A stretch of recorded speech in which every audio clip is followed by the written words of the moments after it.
Halo semuanya, kembali lagi di channel Raja Galba ya. Nah, di video kali ini saya ingin membahas tentang nasabah yang dituntut oleh PPATK karena menggelapkan dana pinjamannya, gitu ya. Entah ini karena gelombang nasabah gagal bayar yang tinggi, gitu ya, atau memang efek gara-gara pinjol bangkrut ya. Jadi ada nasabah yang dituntut oleh PPATK karena penggelapan dana, gitu. Nah, mari kita cek kebenarannya dan cek faktanya, apakah hal tersebut benar, gitu ya. Coba langsung saja. Nah, hal tersebut saya dapatkan dari grup Facebook Raja Galba.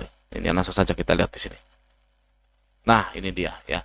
Jadi nasabah ini dapat email, gitu ya, email dari Angelitra Sihaya.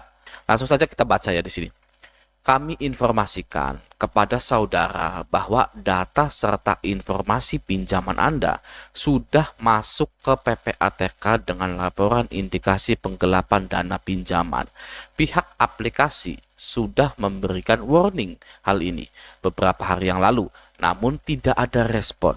Dengan ini, kami pihak PPATK memutuskan sebagai pihak yang mengawasi transaksi keuangan serta pelaporan dari aplikasi pendanaan, dengan ini melaporkan saudara dengan status berkas, status data atau berkas terlapor lengkap atas tindakan penggelapan dana atau uang dengan tuntutan pasal 486 UU 1/2023 dengan pidana penjara paling lama 4 tahun penjara atau pidana denda paling banyak kategori 4 yaitu Rp 200 juta. Proses serta jadwal sidang akan dikonsolidasikan bersama pihak pelapor atau pemberi dana. Mohon untuk mengikuti proses sidang pada jadwal terlampir. Nah, ini adalah surat tuntutan dari PPATK. Ya, dengan ini kami pihak PPATK memutuskan. Gitu. Nah, apa sih PPATK itu, Bang? Kita lihat di sini ya. PPATK adalah Pusat Pelaporan dan Analisis Transaksi Keuangan. Ya. Nah, kalau saya ya mendapatkan ini dari DC gitu ya, proses serta jadwal sidang akan dikonsolidasikan bersama pihak pelapor atau pemberi dana. Mohon untuk mengikuti proses sidang pada jadwal terlampir. Saya akan balas siap, saya akan menghadiri sidang tersebut ya. Ini nomor saya yang baru, ini email saya, ini KTP saya ya. Kalau saya sampai nggak datang ke sidang tersebut, tolong jemput saya di rumah ya. Tolong jemput saya di rumah. Saya akan seperti itu. Kenapa? Karena untuk lucu-lucuan dan saya meyakini bahwa surat tuntutan ini adalah palsu. Ya, palsunya dari mana, Bang, tahunya? Nah, ya mari kita bedah ya kan agar kita tidak lagi dibodoh-bodohi oleh pinjol. Oke. Saya tidak akan menjelaskan menggunakan analisis pribadi saya, tapi saya akan menjelaskan surat ini palsu pakai analisis artificial intelligence yang benar-benar pintar. Gitu kan. Kalau analisis pribadi agak ragu dong, pastinya ya kan. Oke. Nah, sekarang saya sudah ada di ChatGPT. Ya, saya upload gambar ini, ya upload surat tuntutan tersebut gitu ya. Lalu saya tanya ChatGPT gitu kan. Apakah surat ini palsu? Tolong jelaskan. Oke. Nah, ChatGPT bilang, surat yang Anda lampirkan tampaknya mencurigakan dan bisa jadi merupakan bentuk penipuan. Oke. Berikut beberapa hal yang dapat mengindikasikan keaslian atau kepalsuan surat tersebut. Yang pertama, pengirim tidak resmi. Ya, pengirimnya menggunakan nama Angelitra Sihaya yang terlihat seperti alamat email pribadi, bukan alamat resmi lembaga seperti PPATK atau Pusat Pelaporan dan Analisis Transaksi Keuangan. Oke, lembaga pemerintah biasanya menggunakan email dengan domain resmi.go.id. Nah, apa sih email PPATK ini? Nah, email PPATK itu adalah call195@ppatk.go.id. Ternyata benar. Ya kata ChatGPT ini, pemerintah itu pakainya .go.id. Oke, dan di sini pun benar ya. Di websitenya PPATK asli langsung ya, itu ternyata emailnya PPATK adalah call195@ppatk.go.id. Sedangkan di sini adalah Angelitra Sihaya. Ya, apakah kita akan ketawa? Ya, saya mau ketawa sebenarnya, tapi ketawa saya jelek kalau di mic gitu kan. Ya sudah sebenarnya. Oke, ini palsu Ya karena kalau dari PPATK harus call 195@ppatk. Apa ya? Yang kedua, gaya bahasanya. Surat ini menggunakan bahasa yang kurang formal dan tidak sesuai dengan standar surat resmi lembaga pemerintah. Lembaga resmi biasanya menggunakan bahasa hukum yang lebih jelas dan terstruktur. Ya gimana enggak kurang formal, ya. Yang bikinnya aja anak SMP, ya. DC-DC anak SMP, ya bikin surat beginian. Ya kan? Ya amburadul. Ya kan kata ChatGPT aja amburadul, kurang formal. Ini masih sopan, ya. ChatGPT itu bilangnya kurang formal. Itu karena kesopanan ChatGPT. Tapi kalau oke ya, selanjutnya yang ketiga PPATK tidak menangani kasus pinjaman langsung. Nah, oke, kita baca. PPATK adalah lembaga yang bertugas untuk menganalisis, oke, dan melaporkan transaksi keuangan mencurigakan, namun tidak memiliki kewenangan langsung untuk mengirim surat ancaman pidana terkait kasus pinjaman. Hal ini umumnya berada di ranah penegak hukum, polisi, atau kejaksaan.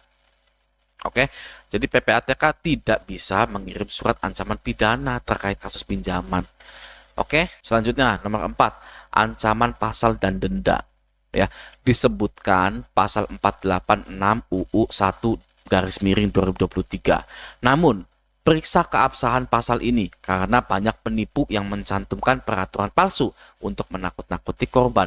Pasal ini mungkin tidak ada atau tidak relevan. Wah, ya, bisa saja asal-asalan pasalnya gitu. Tidak relevan tapi tetap dipakai karena maksa. Ya, DC ini maksa pengen ada pasal untuk nasabah pinjol yang galbay. Gitu, maksa. Jadi ya sudah, apapun pasalnya taruh aja di situ. Nah, sekarang kita cek kebenaran pasal 486 UU ini ya. Kita cek di Google. Set gitu kan. Nah, di sini pasal 486 Undang-Undang Nomor 1 Tahun 2023 tentang KUHP mengatur tentang tindak pidana penggelapan. Pasal ini menyatakan bahwa siapapun yang secara melawan hukum memiliki barang milik orang lain, maka ia dipidana karena penggelapan. Nah, itu tidak relevan. Ya, kenapa? Karena Anda tidak memiliki barang milik orang lain. Oke, di sini dia bilang ya, atas tindakan penggelapan dana, uang dengan tuntutan pasal 48. Bagaimana bisa pasal 48 yang harusnya memiliki barang milik orang lain tapi dijadikan tindakan penggelapan dana atau uang? Ya, barangnya mana? Mana barangnya? Tidak ada barangnya. Sedangkan di sini ya menyatakan bahwa siapapun yang secara melawan hukum memiliki barang milik orang lain, ya kan? Nah, ini di sini barangnya mana? Tidak ada barangnya.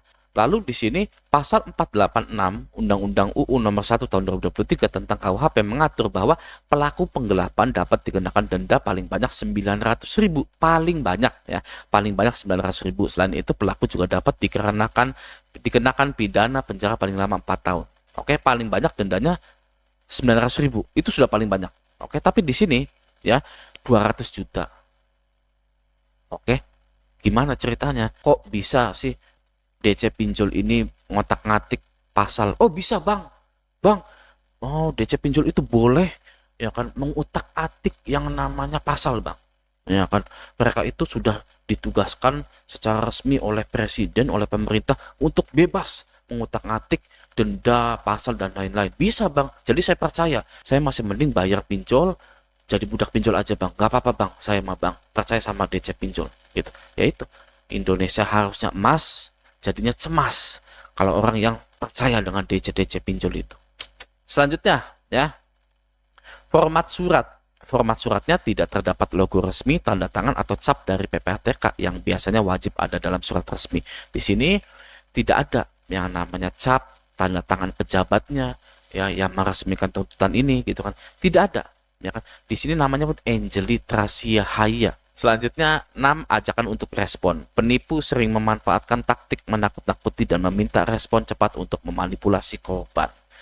Gitu ya, di sini ya, mana tuh tadi respon-responnya. Pihak aplikasi sudah memberikan warning hal ini beberapa hari yang lalu, namun tidak ada respon. Nah, itu pengen Anda respon gitu loh ya. Itu bisa laporan ke bosnya bahwa sudah respon. Gitu kan. Tinggal ditekan aja gitu. Gitu. Oke. Selanjutnya, apa yang harus dilakukan? Jangan menanggapi. Nah, ini kata ChatGPT-nya aja ya. ChatGPT, artificial intelligence yang mungkin tahu untuk keselamatan kita sendiri, itu jangan pernah menanggapi yang namanya DC-DC tersebut. Ya kan, jangan pernah menanggapi surat ini sebelum verifikasi dengan lembaga terkait. Ya, tidak perlu ditanggapi. Kenapa Anda menanggapi? Ya kan, kenapa kita menanggapi? Ngeladenin gonggongannya para DC-DC ini. Ya, itu sangat-sangat tidak efektif. Oke, selanjutnya, laporkan surat ini ke pihak berwenang atau seperti polisi atau lembaga yang Anda percaya. Lalu, hindari memberikan informasi pribadi atau membayar sejumlah uang kepada pengirim. Nah, jangan pernah membayar uang, gitu ya. Bisa saja Anda respon, lalu ya sudah sini transfer 200, gitu kan, biar Anda tidak jadi dituntut, gitu ya. Padahal orang tersebut dari pinjol bukan, ya, dari PPATK bukan, tapi dari DC yang sudah resign, ngerjain Anda, pengen cari uang, ya. Ayo, saya tuntut, ya. Kami dari PPATK, Anda saya tuntut, ya. Sini bayar 500.000 kalau mau dicabut tuntutannya. Anda bayar karena Anda tipenya mungkin percaya dengan DC, gitu, percaya dengan siapapun, gitu ya. Ya sudah Anda bayar, ya kan, dari pinjol bukan, dari PPATK bukan, gitu. Oke.